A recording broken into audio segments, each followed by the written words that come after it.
हे हरि मुझको तार दे, तेरी भक्ति करूं वह वर दे, मेरी जगति संवार दे।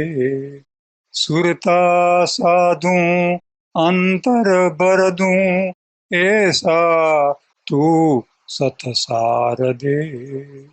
तेरी महिमा समझ न पाऊं, जब तक ना मन मार दे। हे हरि मुझको तार दे, बने नहीं पर मिट ना जाने, ऐसा तू संसार दे। अंत समय तक तेरा सुमिरन करूं, अटल वरदान दे। हे हरि मुझको तार दे, भार जगत का धरूं न फिर भी, डरूं अभय पद दान दे। कृपा पात्र मुझ समझ कृपालु, अपनी करुणा वार दे। तेरे चरण पड़ा हूँ मुझको, सदानंद भव पार दे। हे हरि मुझको तार दे, हे हरि मुझको तार दे। हे हरि, हे परमात्मा, मुझे तारो, मुझे तारो। मैं ऐसी भक्ति करूं कि मैं तैर जाऊं। हे परमात्मा, मैं सुरता साधूं, अपना अंतर भर दूं। ऐसा क्या करूं कि सत्य का सार पा जाऊं। आपकी महिमा अपरंपार है। जब तक मेरा मन मर नहीं जाता, मिट नहीं जाता, तब तक मेरा संसार मिटता नहीं। हे अनंत, मैं आपका किस तरह सुमिरन करूं, ऐसा आप मुझे अटल वरदान दें। मैं सारे संसार का भार सहन करूं, फिर भी न डरूं, ऐसा मुझे अभय पद दो। हे परम कृपालु, हे करुणा सागर, मैं आपके चरण छोड़कर कहीं न जाऊं, ऐसा वरदान दे। हे परमात्मा, हे करुणा कर, मुझे मुक्ति प्रदान करो। मैं आपके चरणों में पड़ा हूँ, सुध बुध खोया हुआ हूँ। हे अंतर्यामी, हे शरणागत, मुझे स्वीकार करो। आपकी चरण सेवा मिले, मैं अहंकार छोड़कर, संसार छोड़कर आपके चरणों में शरणागति स्वीकार करूं।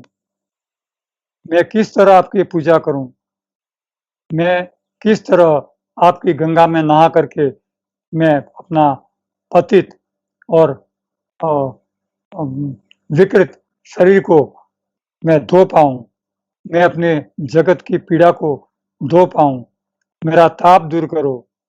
हे परमात्मा, हे कीर्तार, आप मुझे तव पार ले जाओ, मुझे अंधकार के उस पार ले जाओ, मेरी श्रद्धा और धीरज बढ़ाओ, साधु संगत कराओ, मेरे अंतर को भरो।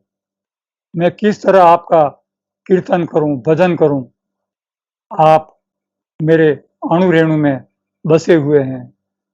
मेरी भव निद्रा दूर करो। मैं किस तरह आपका चिंतन करूं कि मेरा संसार मिट जाए। हे परमात्मा, मेरी मलिनता दूर हो जाए और मैं आपकी अमरापुरी देख पाऊं। हे परमात्मा, आप मुझ पर ऐसी कृपा करें। बेटा, प्रार्थना अखंड होती है, किसी समय और स्थान की मोहताज नहीं है। प्रार्थना शब्दों की मोहताज नहीं है। पूजा अर्चना और किसी साधन की मोहताज नहीं है। यह अखंड आपके अंतर में करते रहिए। एक वृद्ध किसान ने, एक दृष्टांत है, एक वृद्ध किसान ने अपने बेटों और बहुओं के बीच सेवा प्राप्त करना चाहा। उन्होंने देखा कि कहीं थोड़ा कच्चापन है, शायद मेरी सेवा हो सके, न भी हो सके, तो मैं ऐसा कुछ प्रयत्न करूं कि जिससे सुचारू रूप से मेरी सेवा हो सके। वृद्ध कुछ समय तक गुप्तवास में चले गए। कुछ महीने बाहर रह करके फिर वापस घर पर आए, तो एक थैली लटका कर आए। बड़ी वजनदार थैली थी, वो लटका करके घर पर आ गए। बेटों बहुओं ने सोचा कि दादा कुछ संपत्ति लाए हैं। अभी तो दादा को कहना ठीक नहीं, लेकिन जब वो शरीर छोड़कर जाएंगे तब तो संपत्ति हमारी ही है ना ये। ऐसा सोच करके बेटों ने पिता से कुछ नहीं कहा और तन मन से सेवा करने लगे। सेवा करते करते एक दिन वृद्ध मृत्यु को प्राप्त हो गए। तो अंत्येष्टि के लिए अर्थी श्मशान की ओर जा रही है। आधी अंत्येष्टि हुई है, तब तक तो एक बेटा भाग करके घर आ गया थैली देखने के लिए कि पिता क्या छोड़कर गए हैं। दूसरा बेटा भी आधा जला आधा न जला मुर्दा छोड़ करके घर आ जाता है और दोनों जल्दी से थैली खोलते हैं तो उसमें पत्थर और मिट्टी के ढेले दिखते हैं। दोनों निराश हो जाते हैं, पिता को भला बुरा कहते हैं। उन्होंने गांव वालों को बुलाया। सुबुद्ध लोगों ने मिलकर के सोचा कि पिता आखिर करुणाकर होता है, बच्चों का खोटा नहीं करता, लेकिन किसी कारण से उन्होंने यह आपको एक बोध पाठ पढ़ाना चाहा है, तो समझो कि इसमें भी उनकी कोई करुणा है। उन्होंने कहा कि वह पिता ये कहना चाहते हैं कि बेटों, पिता अमूल्य निधि है। एक पेड़ की जड़ें सड़ जाएं तो बेटा पेड़ नहीं टिकता। बिना जड़ के पेड़ नहीं टिकता। जड़ होना जरूरी है, जड़ का तंदुरुस्त होना जरूरी है। तो पिता संपत्ति भले छोड़कर नहीं गए, लेकिन यह पाठ पढ़ा कर गए कि संपत्ति के मोहताज सेवा नहीं होती, सेवा अंतर से होती है, बेटा भाव से होती है। यह आत्मबोध पढ़ाता है। यह दृष्टांत हमें संसार की पामरता सिखाती है। बेटा संसार पामर है, उससे सावधान रहिए, लेकिन आत्मबोध पढ़ते रहिए। स्वप्न कभी पूरे नहीं होते। हम कई लोगों से सुनते हैं, आपका कोई स्वप्न है? कई लोग कहते हैं कि भाई हमने अपना स्वप्न पूरा करने के लिए बहुत मेहनत की, बहुत दौड़े, जिंदगी गुजार दी हमने, स्वप्न पूरा नहीं हुआ। कुछ लोग कहते हैं बहुत कष्ट सहन करके हमने अपना स्वप्न पूरा किया, अपने माँ बाप का स्वप्न पूरा किया, अपने आत्मीय जनों का स्वप्न पूरा किया। बेटा स्वप्न पूरा करने की चीज नहीं है, स्वप्न छोड़ने की चीज है। स्वप्न यानी निद्रा, भव निद्रा, ये तो दुर्गुण है। स्वप्न कभी पूरे नहीं होते। मन बुद्धि के स्वप्न कभी पूरे नहीं होते। एक जन्म में भी नहीं, लाख कोटि जन्म में भी स्वप्न पूरे नहीं होते। संसार अधूरा है, संसार अतृप्त है, संसार अव्यवस्थित है, उसकी तृप्तियां कभी नहीं होती, वो स्वप्न पूरा कभी नहीं कर पाता। यह भव निद्रा है, यह अज्ञान है, यह स्वप्न है। इसलिए बेटा कभी भी स्वप्न पूरा करने की बात नहीं सोचनी चाहिए। मान्यताएं, धारणाएं और कल्पनाएं छोड़ देनी चाहिए। बेटा लिखा पढ़ा बांचा ये सब छोड़ करके कोरी पाटी हो जाना चाहिए। कई मान्यताएं, धारणाएं हमें गलत रास्ते पर ले जाती हैं। आदमी कहते हैं कि भाई मैं तो ऐसा ही सोचता हूँ, मेरी धारणा तो ऐसी ही है, मैं ऐसा धारता हूँ कि बरसात अभी वहां हो रही होगी, मैं ऐसा धारता हूँ कि मेरा बच्चा अभी वहां ये काम कर रहा होगा। भाई क्यों धारते हो? परमात्मा करता है। हर जगह, हर क्षण, हर कण में परमात्मा विराजमान है। कीर्तार वो है, वो सब कुछ करता है, उसकी जवाबदारी है। आपकी भी जवाबदारी वो झेल कर बैठा है, फिर आपको कुछ करने की क्या ज़रूरत है? इसलिए मान्यताएँ, धारणाएँ, कल्पनाएँ सब छोड़ कर के बेटा सिर्फ़ अपने आत्मा को पढ़ो, अपने आत्मा में स्थित हो जाओ बेटा। अपने आप से मत गिरो। आदमी कई बार इतनी तकलीफ़ों में घिर जाता है कि वो अपने आप से गिर जाता है। अपने आप में अपने आप को गिरा देता है। यह ठीक नहीं है। आदमी को आप खुद ही जगानी चाहिए बेटा। आप खुद ही। स्वावलंबन जगाना चाहिए, आत्मबल जगाना चाहिए, अपनी कव्वत को जगानी चाहिए। वो अपने आप से क्यों गिरे? जो गिरता है बेटा समझिए दुनिया उसको गिराती है। जो गिरता है दुनिया उसी को गिराती है। जो बढ़ता है दुनिया उसके पास खड़ी रहती है। जो गिर जाता है लोग उससे हट जाते हैं। अरे ये तो उधार मांगेगा, ये तो पैसे का लालची होगा, इसका तो धंधा उठ गया, ये तो अब बेकार और नादार हो गया है, इसके पास जाएंगे तो ये मांगेगा, इसके पास मत जाओ, वापस लौटाएगा न भी लौटाए, हम तो उसके पास जाएं, कठिन समय में वो हमें उपयोगी होगा, हमें कुछ देगा। संसार उसके पास खड़ा है जो बढ़ता है, जो गिरता है उसके पास खड़ा नहीं रहता। लेकिन गिरना और बढ़ना ये संसार की प्रकृति है। गिर जाता है आदमी, भले गिरे, लेकिन अपने कपड़े झाड़ करके तुरंत खड़े हो जाना चाहिए। गिरा गिरा ही रहे तो वो बदी है, लेकिन गिरा हुआ उठ जाए, संभल जाए, अपना सही रास्ता चुन ले तो वो अच्छी बात है, वो उत्कर्ष है। किसी के आश्वासन की राह मत देखो।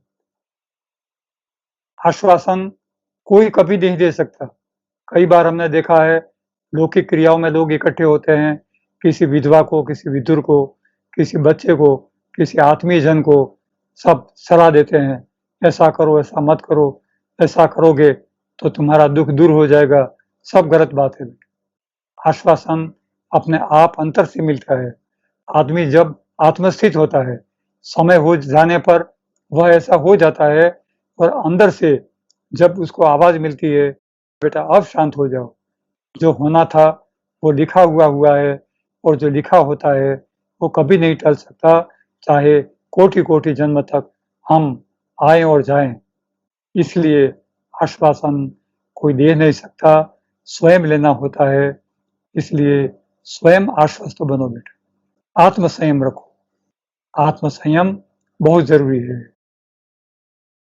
जिसे खोजने पर आप निकले बेटा, वह तो आपको खोजता है। आप जिसको खोजने के लिए निकले, वह आपको खोजता है। सद्गुरु, आप सद्गुरु की खोज करते हैं, सद्गुरु आपकी खोज करते हैं। सद्गुरु चाहते हैं कि शरीर छूट जाएगा, पहचान मिट जाएगी, यह बोला हुआ, लिखा हुआ सब मिट जाएगा। अनंत काल तक मेरे बच्चे क्या सेवन करेंगे, मैं किसी को देता जाऊँ। बस वो दिया हुआ परंपरागत आगे बढ़ता रहे, यह ज्ञान अमृत बहता रहे, तो यह जगत के कल्याण के लिए है। सद्गुरु यही चाहते हैं कि भाई सद्गुरु हमेशा अमृत को बहाते रहें, संसार में बाँटते रहें बेटा। किसी से बेटा टकराना नहीं है, किसी से टकराना नहीं, सामने कोई नहीं है, आप ही आप हैं, आपके सिवाय आपके सामने कोई नहीं। सर्वभूत परमेश्वर है, कण-कण में, जड़ में जड़ रूप में चैतन्य रूप में परमात्मा ही बैठा, सब आप हैं, आप में सब कुछ है। तो बेटा किसी से टकराओ मत, सामने कोई नहीं है, जो है सो आप ही हैं। आप जगत की चिंता करते रहे तो समझिए कि आप जगत हैं, आप बाहर हैं, आप बहुसंख्यक हैं। और यदि सब में आप अपने आप को देखते हैं, तो समझिए आप एकांतिक हैं, आप अकेले हैं। सारे संसार में आप अकेले हैं और आप में सारा संसार है। इन दोनों चीज़ों में अपना व्यवधान खोजना है, अपने आप को खोजना है, आप कहाँ हैं? तो अपने आप को खोजो, तो समझिए आपने अपने आप को खोज लिया, सारा संसार पा लिया। लेकिन संसार की चिंता करेंगे, संसार में अपने आप को खोजने जाएँगे, तो समझिए कि आप मिट गए, संसार बन गया। बेटा मिटना स्वर्ग है, मिटना स्वर्ग है और सुखाकारी है, बनना नरक है और क्षणिक है। मिटने से आदमी बनता है, मिटने से आदमी परमात्मा तत्व पाता है। लेकिन जब संसार में बनता ही जाता है, तो समझिए वो क्षणिक है और उसकी कोई गति नहीं, वो संसार में मिट करके खत्म हो जाता है बेटा। इसलिए मिट कर बनना है और बनकर मिटना है। यदि आप मिटे हैं, तो समझिए आपने परमात्मा पा लिया, आपने परमात्मा तत्व पा करके बने हैं। और यदि संसार में बने हैं, तो समझिए कि आपने आध्यात्मिक अस्तित्व भी खो दिया और संसार को भी खो दिया। इसलिए बुरे को सजा नहीं देनी है, बुराई को देनी है। यह भी इसीलिए कहा जा रहा है, बेटा आदमी में परमात्मा को देखना है, लेकिन संसार में परमात्मा नहीं है। देह नश्वर है, बेटा क्षणिक है, विदेह अनश्वर है। सदगुरु विदेह अवस्था में है, सूक्ष्म देह में। देह तो उनका मरा हुआ है, लेकिन वो विदेह अवस्था होने से कहते हैं कि मैं अजर अमर हूं। इसलिए देह संसार का नश्वर है, उसको एक दिन जाना होता है। सदगुरु के देह को भी जाना होता है, लेकिन विदेह अवस्था में होने से वो अजर अमर हैं, कभी मरते नहीं हैं, शाश्वत हैं। जो विदेह है वो परलोक है और जो नश्वर देह है वो इहलोक है। इहलोक नश्वर है तो परलोक अपना स्थायी मुकाम है। जीव का स्थायी मुकाम परलोक है। हमें निर्विचार मौन होना है, विचार नहीं करने हैं। निर्विचार मौन अंतर यात्रा का पहला पड़ाव है। पहला पड़ाव आप पर गुजारने के बाद हमें आगे बढ़ना होता है, तभी हम अंतर यात्रा कर सकते हैं। निर्विचार मौन, बोलूं बोलूं, सुनूं सुनूं, लिखूं लिखूं, कुछ करूं करूं, ऐसा भाव नहीं होना चाहिए। हमें असंग भाव से मौन सेवन करना चाहिए और अंतर की ओर गति करनी चाहिए। मौनम परम भूषणम बेटा, संसार में भी मौन परम आभूषण है। एक बार 3 मुनि, उन्होंने मौन व्रत धारण कर रखा था और इतना तप कर रखा था कि उनको वरदान था कि उनके सफेद कपड़े आकाश में बिना रस्सी के सुखाए जाते थे। कोई रस्सी नहीं होती थी, कपड़े आकाश में सूखते थे और वो नदी के किनारे एक पेड़ के नीचे अपना तप करते थे। इस तरह तप करते करते एक बार एक बाज पक्षी एक छोटे से मेढक को लेकर के वहां से गुजरा। तो एक मुनि ने अंदर से विचार किया कि ये बाज, तू मेढक को छोड़ दे, मेढक को छोड़ दे। फिर दूसरे मुनि की बारी आई। दूसरे मुनि ने सोचा कि भाई ये तो बड़ा मुनि है, उसके कपड़े गिर गए तो मेरे कपड़े भी गिर जाएंगे, मैं भी अपमानित होऊंगा। तो इससे अच्छा है कि मैं उससे विरुद्ध में कहूं। उसने कहा कि बाज, तुम मेढक को मत छोड़ो। फिर भी उसके कपड़े गिर गए, दोनों दोषी हुए। तीसरे मुनि की बारी आई। बेटा वो बोला ही नहीं, उसने मौन व्रत को भंग किया ही नहीं, वो अपने तप में लगा रहा। तो इस दृष्टांत से सबक ये मिलता है कि अपने ध्येय से विचलित नहीं होना चाहिए। जो मौन व्रत करके तप कर रहे थे, उन मुनियों ने सकार भाव में भी बोला, नकार भाव में भी बोला। दोनों भाव में उनका तप भंग हो गया। तो संसार में भी हम स्वीकार भाव से सांसारिक सत्य में सत्य को स्वीकार करके जिए या सांसारिक झूठ को स्वीकार करके जिए, दोनों बातें गलत हैं। संसार ही गलत है, संसार ही झूठ है, संसार ही मृत्यु लोक है, संसार ही क्षण भंगुर है।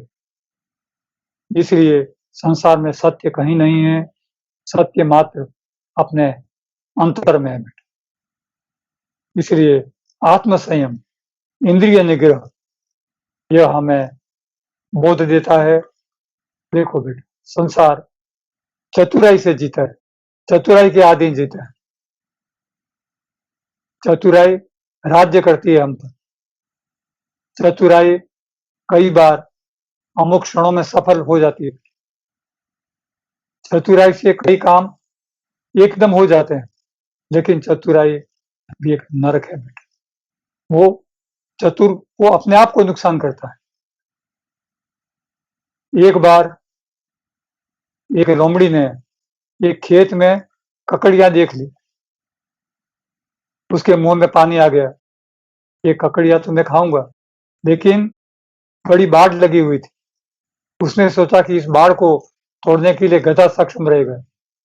उसने गधे को कहा कि गधा भाई, यहाँ ककड़ी उगी हुई है, हम जा करके ककड़ी खाएं और वहां हम मौज करें। तो लोमड़ी ने गधे की आवाज की प्रशंसा की कि आपको खेत में जा करके अच्छा सा गाना है, लेकिन जब मैं कहूं तब।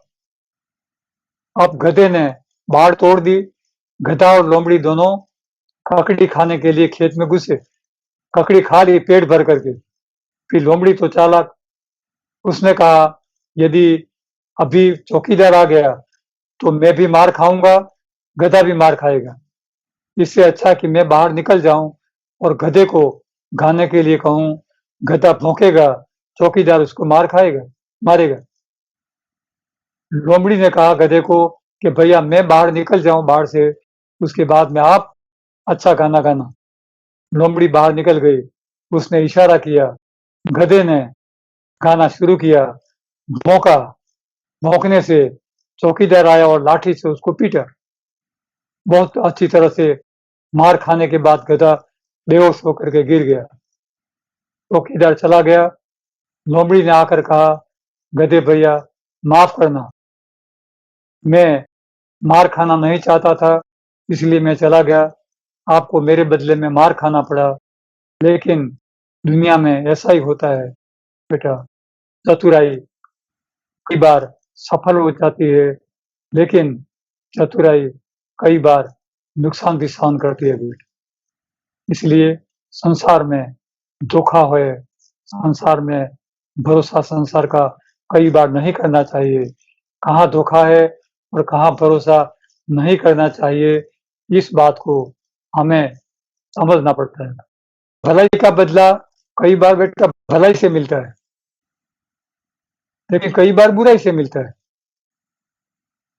भला चाहने वाले को कई बार लोग बुरा चाहते हैं, तो कई बार बुरा चाहने वाले का भी कई लोग बुरा भला चाहते हैं। अरे वो तो गलती हो गई होगी, उसको माफ करो, भला ही चाहते हैं, भगवान उसका भला करे। तो बेटा जो सद्बुद्धि है वो हमेशा संसार को माफ करती आई है, बुराई को भी माफ करके आई है। और जो बुराई है, सांसारिकता है, वो भले को भी बुरा ही कहती आई है। वो भले बुरे का न्याय नहीं कर सकती और संसार को हमेशा पीड़ा पहुंचाती है। इसी तरह सुखी को देखकर कोई सुखी होता है, तो सुखी को देखकर कोई दुखी भी होता है। और कई लोग दुखी को देखकर दुखी होते हैं। अरे इसको कहाँ दुख आ गया, मुझे ये दुख क्यों नहीं मिला। दूसरे का दुख अपने पर अपने सर ले लेना चाहते हैं। ऐसे भले लोग भी होते हैं। तो ऐसे हर तरह के लोग संसार में होते हैं, भले भलाई करना नहीं छोड़ते, बुरे बुराई करना नहीं छोड़ते। अतृप्ति संसार की बुराई है। ये मेरा मेरा करती है, लेकिन मेरा कभी किसी का हुआ नहीं है और होने वाला भी नहीं है। हर सांस मेरी नहीं है, हर सांस परमात्मा की भेंट है, इसलिए हमें कभी मेरा मेरा नहीं करना है। मैंने किया, मैं कर सकता हूँ, मैंने यदि मुझसे नहीं हुआ तो ये परमात्मा ने नहीं किया। लोग परमात्मा को दोष देते हैं, किया तो मैंने किया, नहीं हुआ तो परमात्मा कहाँ ध्यान देता है, परमात्मा कहाँ कुछ करता है। परमात्मा ने कुछ किया होता तो ये बुरा होता। लोग ऐसा विपरीत सोचते हैं। वृत्तियों के समाधान के लिए बेटा हमेशा उदारता रखनी चाहिए। वृत्तियां अमाप हैं। एक बार कुछ महिलाएं आपस में बात कर रही थी। बेटा एक महिला ने कहा कि 5 साल पहले उसके किसी शादी ब्याह में किसी महिला ने 50 रुपये की भेंट दी थी और 5 साल बाद इस महिला ने उनके किसी प्रसंग पर 500 रुपये की भेंट दी। वो भी दी नहीं, दूसरों को देख करके देनी पड़ी।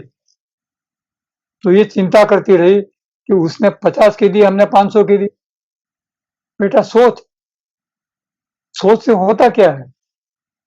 50 रुपये अपनी जगह रहे, 500 रुपया अपनी जगह रहे, वो सोच भी अपनी अपनी जगह रही। 50 लेने वालों को तो देने वालों को पता ही नहीं।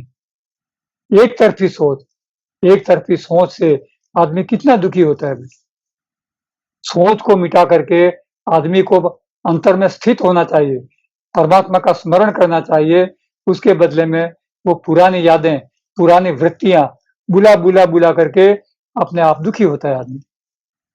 इस तरह से दुखी नहीं होना चाहिए। लेन देन में तो कभी नहीं। बेटा चोरी की तो बेटा उसको चोर नहीं समझना चाहिए। साहूकार में भी चोरी होती है। एक साहूकार बना तो समझ एक चोर भी बना। चोर और साहूकार की का यह खेल संसार में चलता आया है। इसलिए कभी भी साहूकारी और चोरी को हमें इल्जाम नहीं लगाना चाहिए। संसार ऐसा था, ऐसा है और ऐसा ही रहेगा। बेटा हमें निरपेक्ष भाव से बेटा भाव में निर्दोष भाव और दोष भाव दोनों को समझना है। जो दोषी है उसको भी लक्ष्य में नहीं लेना है, जो निर्दोष है उसके भी सूक्ष्म भाव को समझना है। सूक्ष्म भाव मन में बेटा समाधान करिए। क्रोध, जिद, कुंठा, पाप, पाखंड, पतितपना ये सब अंदर से निकाल देना चाहिए, होना ही नहीं चाहिए, अंतर में आना नहीं चाहिए। हमेशा समाधान से जीना चाहिए। बेटा वर्तमान में जीना चाहिए और निरपेक्षता में जीना चाहिए। इससे सांसारिक व्यवहार में हम में कोई विकार नहीं आ सकता। अब बेटा थोड़ा अक्षर आप पढ़ लेते हैं। Page number 20। अन्य कोई मार्ग यह माया टालने का नहीं है। दुखी जगत की तुलना तुम्हें करनी नहीं। बेटा माया टालने का और कोई रास्ता नहीं। माया टालनी है तो बेटा परमात्मा को भजो, नाम चिंतन करो। इसके बिना माया टल ही नहीं सकती। लाख करोड़ जन्म लेने के बाद भी माया साथ ही रहेगी। दुखी जगत की तुलना तुम्हें करनी नहीं है। अरे वो तो दुखी है, मैं दुखी हूं, वो दुखी है, ऐसे दुख की तुलना किसी के साथ नहीं करनी है। आनंद में रहो और सदैव आनंद ही बांटो। सुख दुख का तो आना जाना, उसकी डोर काटो। कर्म ज्ञान भक्ति का जीवन त्रिविध ध्येय पावे। कर्म हमें सहज भाव से करने हैं, ज्ञान अंतर में सहज भाव से प्राप्त करना है, भक्ति अंतर में जाने के लिए सहज भाव से करनी है। स्वरुचि भेद वह जगत में मार्ग अपनावे। अपनी रुचि के अनुसार कोई भी साधन, भक्ति, योग, उपासना, लेकिन सदगुरु का सानिध्य, ज्ञान मार्ग, यह सबसे अपथ पथ है। बिना मार्ग का मार्ग सदगुरु का सानिध्य है, उसे अपनाना चाहिए। भक्ति पाके, कर्म फल पाके, ज्ञान अलख पावे, कली काल का खोप भी तेरा, गुरु ज्ञान ही खावे। कली काल का, इस नश्वर काल का जो खोप, उसकी डर है, वो भी सदगुरु का ज्ञान ही खत्म कर देता है बेटा। इसलिए आपकी भक्ति जब पकेगी, आपके कर्मों का फल पकेगा, तब आप अलख का ज्ञान यानी आध्यात्मिक ज्ञान प्राप्त कर सकेंगे। दृश्य कर्म में मत डूब, अपनी नाव बचा ले। दृश्य जो दिखता है वह सही नहीं है, इसलिए उसमें से हट जाओ। ऐहिक सुख लक्ष्य नहीं, सांसारिक सुख अपना लक्ष्य नहीं है, हम उसके लिए पैदा नहीं हुए। तू ठहर, आप पाले। सांसारिक सुख पाना कोई चाहता है तो सदगुरु कहते हैं बेटा ठहरो, रुक जाओ और अपने अंतर को पालो। सुख संतोष है, संतोष तुष्टि वही मुक्ति है, साधन सुख नहीं है। अपनी पहचान भी सुख और कर्म नहीं है। घटे नहीं बड़े माया, ठग है यह तू जान ले। माया बढ़ाने से बढ़ती है, यह कभी अपने आप घटती नहीं है, घटाने से घट सकती है। हम अंतर में स्थित होते हैं तो माया अपने आप घटने लगती है। ये दौलत सगे स्नेही, कुटुंब देह भोग जूठे। संपत्ति, स्वजन, स्नेही लोग, मित्र लोग, कुटुंब परिवार और अपना शरीर, ये सब झूठ हैं। मोह माया, ऐश्वर्य वैभव, सुख दुख हैं झूठे, ये भी सब झूठे हैं। कूट पीट कर भी देह वासना छोड़ना न चाहे। शरीर, खाना पीना, पहनना, ये सब छोड़ना नहीं चाहता, क्योंकि उसकी रुचि उसी में बनी रहती है। लाला शराब जैसी मधु की, वह छोड़ना न चाहे। शहद का घूंट मीठा लगता है, हम निगलना चाहते हैं, थूकना नहीं चाहते। उसी तरह यह मोह माया भी लाला शराब बहाती है, हमें रुचि जगाती है। माया कभी अपने आप नहीं छूटती। माया के मूल गुणधर्म मात्र दृष्टव्य ही जानो। माया के गुण धर्म संसार में दृष्टव्य, दृश्य जगत में है, दिखते हैं, साधन में है, कर्म में है। माया भोग के लिए नहीं, निरपेक्ष वह जानो। माया का उपभोग हम नहीं कर सकते, वो निरपेक्ष है, वो सापेक्ष नहीं है, वो कहीं झुकी हुई नहीं, वो अछूत है। स्वस्वरूप दृढ़ता ही जीवन लक्ष्य तुम जानो। परम तत्व के लक्ष्य की लीनता ही तुम जानो। परम तत्व में हम लीन हो गए तो समझिए माया मिटती जाती है। माया तो दिखती नहीं, कला की तरह वह है। कला तो जब कलाकार भूमिका करे तब है। कला दिखती नहीं है आंख से, लेकिन जब कलाकार स्टेज पर कला करता है तब हम कहते हैं कि इस कला का ये नाम है, ये कला है। उसी तरह मोह माया भी दिखते नहीं है, वो खाने पीने, पहनने, बोलने और सांसारिक व्यवहार में वो दिखते हैं कि ये ऐसा मोह है, ये माया है, ये ममता है, उसको हम पहचानते हैं। कला तो दिखती नहीं, भूमिका में आवे तब है। जो नहीं है फिर भी दिखे, माया जाल ही वह है। आकाश दिखता तो नहीं है पर शून्य है। सूर्य चंद्र तारे जिसमें है वह आकाश ही है। सूर्य चंद्र तारे, ये पिंड जिस शून्य में है, उसके कारण से हम आकाश को जानते हैं। यदि ये पिंड न होते तो आकाश अपने आप जाना नहीं जा सकता था। आकाश के होने की भूमिका सूर्य चंद्र तारे हैं। सूर्य चंद्र तारे होने से हम शून्य को जानते हैं। उसी तरह कला और माया, इनको भी संसार में आने के बाद हम जान सकते हैं। तत्वों का द्वंद्व ही भूमिका का रूप है, तत्व नहीं है। और ये सब जो दिखना है मोह माया का, इसको हम द्वंद्व कहते हैं, द्वैत कहते हैं। ये द्वैत छूटे तो हम परमात्मा को पा सकते हैं। जगत देह तुच्छ, सांसारिक देह तुच्छ है ही नहीं। नश्वर है बेटा।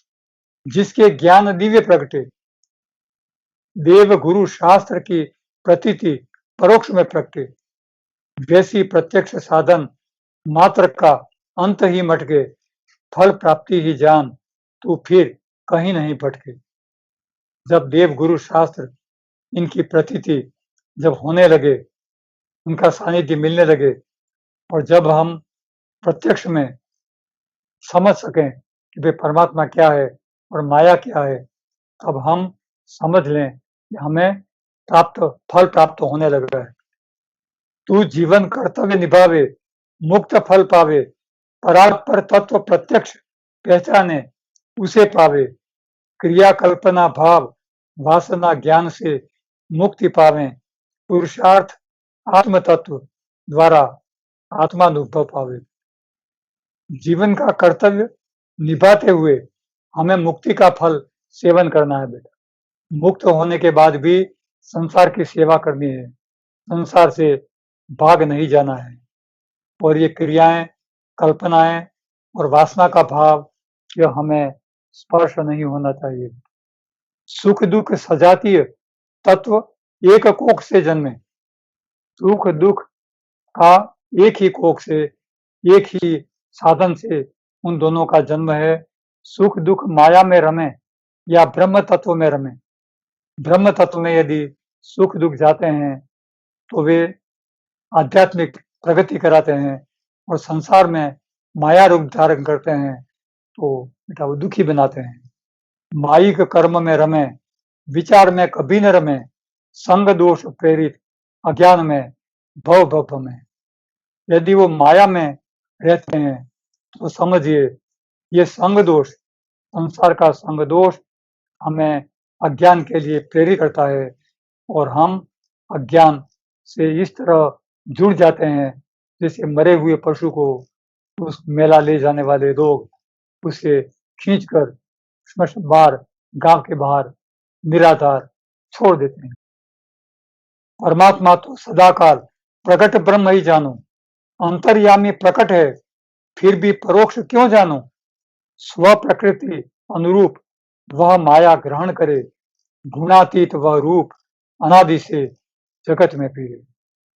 स्वरूप साकार में नित्यत्व पावे, आप समझो अमर्यादित स्वतंत्र मुक्त प्रत्यक्ष ही समझो। क्रिया शक्ति आप पावे, प्रकृति वासना समझो। आत्म की ज्ञान शक्ति बुद्धि को ही आप समझो। ऊपर से अनासक्त हो, अंदर से आसक्त हो, आत्मीय प्रेम जहां हो वहां देह दुष्टि न हो। स्वस्वरूप अनुभव ज्ञान में साधर्म्य भाव हो, प्रत्यक्ष भक्ति हो, अरूप से आत्मदर्शन न हो। सूक्ष्म अहम प्रत्यक्ष भगवान सदगुरु को धरे, स्वानुभव प्रगटे, आत्मभाव प्रकाश करे। प्राणी इच्छा वासना रहे, कारण देह कर्म है। सूक्ष्म देह कर्म संकल्प, स्थूल शरीर कर्म है। सूक्ष्म भाव धारण करके हमें अध्यात्म सेवन करना है। स्थूल यानी संसार को हमें कभी न कभी बेटा छोड़ना है। संसार त्याज्य है, लेकिन जागने के बाद संसार सेवा का मैदान है। संसार को छोड़ करके छोड़ना है, छोड़ करके पाना है। पहले पाना नहीं है, तब तो अध्यात्म कभी नहीं मिलेगा। संसार को छोड़ना है, फिर उसके प्रति करुणा बरसानी है और उसकी सेवा करनी है। बस इतना ही। संसार बस छूट जाएगा अपने आप जब आप अंतर यात्रा करेंगे। परमात्मा आपके साथ है, अंतर में आगे बढ़िए, अंतर यात्रा करिए, सदगुरु के चरण शरण में हमेशा सानिध्य में रहिए। बेटा परमात्मा हमेशा आपके साथ है।